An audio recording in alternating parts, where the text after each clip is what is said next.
Hi, నేను మీ Merin Peerzada. Congratulations for Olga videos. Congratulations Olga video for 17 million. అంటే ఇంకొకటి నేను అడుగుదాం అనుకున్నది, ఫస్ట్ డిజిటల్ మూవీ మీ లిటిల్ బుద్ధ మూవీ, అండ్ ఇప్పటికి కూడా బుద్ధుడు గురించి ఆ మూవీ కంపల్సరీ చూస్తూ ఉంటారు. అండ్ మళ్ళీ తర్వాత అమెజాన్ ప్రైమ్ ఓటీటీ వచ్చిన తర్వాత కరోనాలో ఫస్ట్ అన్నపూర్ణమ్మ గారి మనవడు 4 languages లో వచ్చిన మూవీ కూడా మీదే. ఎందుకు సార్? అంటే మీకు ఈ కైండ్ ఆఫ్ ప్రయోగాలు చేయడం ఇష్టమా? ఎక్స్పెరిమెంట్స్ అట్లా ఇంట్రెస్టా? ఒక జానర్లో వెళ్ళటం నాకు ఎప్పుడు ఇష్టం ఉంది మేడం. నేను ఒక జానర్లో ఎప్పుడు వెళ్ళలేదు. అదే సార్, ఇప్పుడు మీ మూవీస్ అన్ని చూస్తే అన్నిటినీ టచ్ చేస్తారు. అవునండి, అవును. అంటే డిఫరెంట్ జానర్లో నేను సినిమాలు చేస్తూ ఉంటాను. అంటే ఇప్పుడు ఒక యాక్షన్ సినిమా చేసాను అనుకోండి, మరి ప్రతి సినిమా యాక్షనే చేయను. ఒక ఫ్యామిలీ సినిమా చేసాను అనుకోండి, ప్రతి సినిమా ఫ్యామిలీ సబ్జెక్ట్ చేయను. అంటే నాకేంటంటే నేను థింక్ చేస్తుంటాను, ఒక డిఫరెంట్గా ఎలా చేయాలి, డిఫరెంట్ మూవీస్ ఎలా చేయాలి, డిఫరెంట్ సబ్జెక్ట్ ఎలా తీసుకోవాలి అనేది నేను ఆలోచిస్తాను. అంటే ఒక జానర్కి ఎప్పుడు నేను అలవాటు పడలేదు అనమాట. ఎందుకంటే నాకు ఏంటంటే మనం పిరమిడ్ పత్రిజీ గారని చాలా ఫేమస్ అండి. ఆయన పిరమిడ్ బుద్ధ కేంద్రాల అధిపతి. ఆయన దగ్గరికి లక్ష్మణరావు గారని నాకు తెలిసిన ఒక పెద్ద ఆయన నన్ను అక్కడ తీసుకెళ్ళారనమాట. అయితే నాకు ఏంటంటే బుద్ధుడు అంటే నాకు చాలా ఇష్టం. అయితే ఏంటంటే వాళ్ళు బుద్ధుని ఆరాధిస్తారు, గౌతమ బుద్ధుని వాళ్ళు ఆరాధిస్తారు. గౌతమ బుద్ధుడు అంటే మహానుభావుడు, చాలా గొప్ప వ్యక్తి. ఆయన ప్రపంచంలోనే చాలా గొప్ప వ్యక్తి. ఆయన ఆరాధిస్తారు. ఇది మన వీళ్ళందరూ, అది మన పిరమిడ్ కేంద్రం వాళ్ళందరూ. దాన్ని నేను కూడా ఏం చేశానంటే, నేను మెడిటేషన్ ఎక్కువ చేసేవాడిని. అయితే ఏంటంటే పిరమిడ్ పత్రిజీ గారి ఒక ఆలోచనలు నాకు బాగా నచ్చాయి. పిరమిడ్ బ్రహ్మర్షి పత్రిజీ గారి ఆలోచన నాకు బాగా నచ్చేసి నేను ఇన్స్పైర్ అయ్యి నేను ఏం చేశానంటే, నేను గౌతమ బుద్ధుడి మీద లైఫ్ హిస్టరీ అందరు పిల్లలతో ఒక సినిమా చేస్తే ఎలా ఉంటుందని చెప్పేసి అందరు పిల్లల్ని ఆడిషన్ పెట్టి నేను తీసుకొని ఆ సినిమా చేయడం జరిగింది. అప్పుడు ఏమవుతుందంటే ఫస్ట్ టైం అప్పుడు మనకి డిజిటల్లో ఫస్ట్ టైం వచ్చిందన్నమాట. అయితే అందరు భయపడుతున్నారు, డిజిటల్లో చేయాలంటే భయపడుతున్నారు. అంటే క్వాలిటీ వస్తుందో లేదో డిజిటల్ అంటున్నారు, ఏం అర్థం కావట్లేదు మాకు. చాలా వరకు థియేటర్స్లో కూడా అప్పుడు ఇంకా క్యూబ్ ఈ డిజిటల్ పెట్టలేదండి, అన్నీ ఫిల్మ్ మీద రన్ అవుతున్నాయి, మొత్తం ఫిల్మ్ మీద రన్ అవుతున్నాయి అన్నమాట. ఆ టైం అనమాట అది. ఆ టైంలో ఏంటంటే నాకు ఒక మిత్రుడు ఏం చేశాడంటే, డైరెక్టర్ గారు మీరు డిజిటల్లో చేయండి, సినిమా బాగుంటుంది, మీకు క్వాలిటీ అదే క్వాలిటీ వస్తుంది, ఫిల్మ్ క్వాలిటీనే వస్తుంది అంటే నేను కూడా భయపడే చేశాను ఫస్ట్. తర్వాత నేను ఏం చేశానంటే ల్యాబులో ఆ సినిమా వేసుకుని చూస్తే క్వాలిటీ బాగుందండి. ఆ సినిమాని పెద్ద డిఐ కూడా చేయలేదు అప్పట్లో, డైరెక్ట్ క్వాలిటీ అనమాట సినిమా. దాంతో ఏంటంటే మన క్యూబ్లో ప్రభాకర్ గారిని ఒక మిత్రుడు ఉన్నాడు. అది క్యూబ్ ఫస్ట్ స్టార్టింగ్ అనమాట. రోడ్ నెంబర్ 10లో ఉండేది క్యూబ్. రోడ్ నెంబర్ 10లో ఒక హౌస్లో ఉండేదండి క్యూబ్ అని ఒక ఈ ఫార్మేట్ది. అప్పుడు నాకేంటంటే తను ఆ ప్రభాకర్ గారు ఎంకరేజ్ చేశారు నన్ను, డైరెక్టర్ గారు ఒకసారి చూడండి, మీరు బాగుంటుంది, ఒకసారి మీరు ఇక్కడ చూడండి అని చెప్పేసి ఆయన చూపించారు సినిమా చేసిన తర్వాత. దాన్ని ఏం చేశారంటే డైరెక్ట్గా ఎక్కడెక్కడైతే వీళ్ళ క్యూబ్ థియేటర్స్ ఉన్నాయో అంటే అప్పుడు ఎక్కువ లేవండి, మహా అయితే మొత్తం 2 తెలుగు రాష్ట్రాలు కలిపి నాకు తెలిసి ఒక 50 థియేటర్లు 60 థియేటర్లు ఉండేవి క్యూబ్.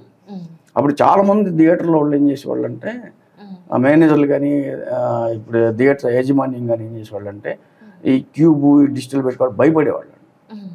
వీళ్ళు చెప్పేవాళ్ళు ఒక బాక్స్ ఉంటుంది, బాక్స్ నుంచి డైరెక్ట్గా శాటిలైట్ నుంచి సినిమా పడిద్ది అన్నట్టుగా చెప్పేవాళ్ళు అన్నమాట. వీళ్ళు చాలా వరకు థియేటర్ వాళ్ళు భయపడ్డారండి.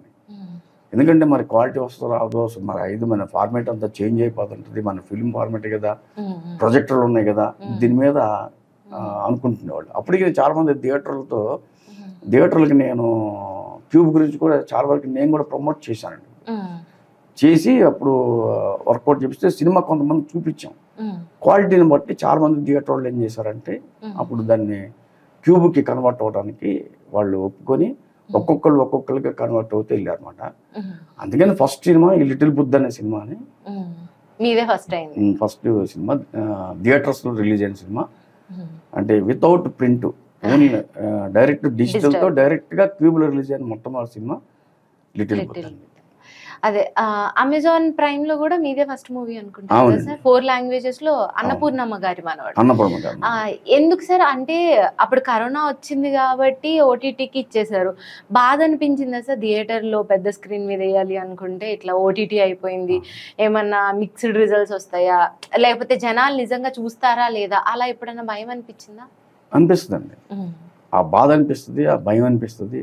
ఎందుకంటే ఇప్పుడు మీకు కోవిడ్కి ముందు ఏ సినిమానైనా, ఏ డైరెక్టర్ అయినా, ఏ ప్రొడ్యూసర్ అయినా, ఏ యాక్టర్ అయినా, ఎవరైనా సరే మీకు ఏముందని కోవిడ్కి ముందు అంటే థియేటర్స్లో రావాలనే సినిమా ఎవరైనా కోరుకుంటారు.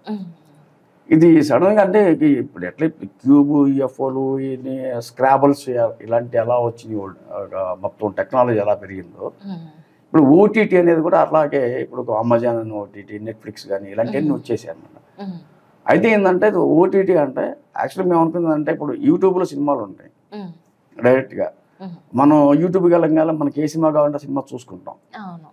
అట్లాగే యూట్యూబ్ లాంటి ఒక ఇదొక ఫార్మాట్ ఏమో అనే ఉద్దేశంతో మేము ఉన్నాం. అంటే యూట్యూబ్కి యూట్యూబ్ అని పేరు పెట్టారు, అమెజాన్కి అమెజాన్ అని దాంట్లోనే దీనికి పేరు ఉందేమో.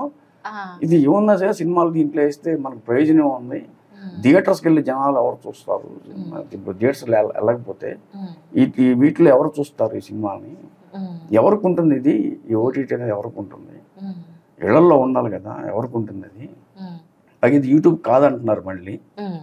మరి యూట్యూబ్ కాకుండా ఇది ఎవరికి, ఈ యాప్ ఎవరికి ఉంటుంది? ఎవరి దగ్గరికి ఉంటుంది? ఎవరి దగ్గర ఉంటుంది? అసలు ఈ యాప్ ఎవరు ఇస్తున్నారు అనేది కొద్దిగా భయం ఉంటుంది కదా. అయితే ఏంటంటే తప్పనిసరి అయిన పరిస్థితిలో ఓటీటీ అంటే ఇది మన ఇది కోవిడ్ వచ్చింది కాబట్టి ఎవ్వరు బయటికి వెళ్ళని పరిస్థితి ఉంది. ఆ టైంలో సినిమా అయిపోయి కూడా అప్పటికి అన్నపూర్ణ అమ్మారాడు సినిమా ల్యాబ్లో అలా కాపీ ఉండిపోయింది. అప్పటికి అయిపోయి కూడా దగ్గర 1 year అయింది. మరి దాన్ని ఎలా మరి బయట తీసుకురావాలి సినిమా? అందుకని ఇంకా లేట్ అయిపోతుంది అని చెప్పేసి ఈ లోపు ఏంటంటే ఓటీటీ గురించి మేము విన్నాము. విన్న తర్వాత సరే ఒక మిత్రుడు నా దగ్గరికి వచ్చేసి ఓటీటీ బాగుంటుంది సార్, రిలీజ్ చేయండి, మీకు కొన్ని మెయిన్ సిటీస్లో అందరు చూస్తారు, ఫారిన్ కంట్రీస్లో బాగా చూస్తారు అని చెప్పేసి అంటే నేను మా ప్రొడ్యూసర్ గారికి చెప్పి మన్నేటి నాగేశ్వర గారికి నేను కన్విన్స్ చేసి వర్కౌట్ చేసాం. అప్పటికి ఏమేం చేసామంటే 4 languages రిలీజ్ చేద్దాం, అన్ని లాంగ్వేజ్లో థియేటర్స్ కూడా అని చెప్పేసి డబ్బింగ్ చేపించాం. దాన్ని ఓటీటీకి ఇచ్చేసాం అనమాట. తర్వాత మళ్ళీ థియేటర్స్కి వేసామన్నమాట. ఓటీటీకి వచ్చినాక మళ్ళీ థియేటర్లు కూడా రిలీజ్ చేసాం. అంటే అప్పుడు మనకు అందరికీ కొత్త అయిపోయింది కదా సార్, ప్రీమియం తీసుకొని ఎవరు చూస్తారు ఇదంతా ఉండే. కాకపోతే ఈ 4-5 ఏళ్ల పీరియడ్లో మొత్తం అన్ని సినిమాలు కొందరైతే బేసిక్గా ఓటీటీలోకే రిలీజ్ చేయడానికే మూవీస్ తీసేవాళ్ళు ఉన్నారు. ఈ మధ్యన అంటే కంపల్సరీ థియేటర్లో రిలీజ్ అయితేనే ఓటీటీకి అంటున్నారు. ఈ చేంజ్ బాగుండిందా సార్? అంటే ఈ చేంజ్ కొత్త కాదు మేడం. ఎందుకంటే ఇంతకుముందు సినిమా థియేటర్లకు వచ్చిన తర్వాత శాటిలైట్ ఉండేది, జెమినీ కానీ లేకపోతే మన జీ తెలుగు అనేది కానీ ఇట్లాంటి ఈటీవీ కానీ ఇట్లన్నీ ఏంటంటే ప్రతి సినిమాకి ఏమవుతుందంటే అదంటే శాటిలైట్ ఛానల్స్ అవన్నీ కూడా. ఆ ఛానల్స్ ఏంటంటే అందరిళ్లలో వచ్చాయి, 2 తెలుగు రాష్ట్రాల్లో అందరిళ్లలో వస్తుంది అన్నమాట ఆ ఛానల్. ఇది జెమినీ అందరికీ వచ్చేసేది అనమాట. అయితే అప్పుడు కూడా ఏంటంటే మన సినిమాలు రిలీజ్ చేస్తాం, థియేటర్స్కి వచ్చేస్తుంది.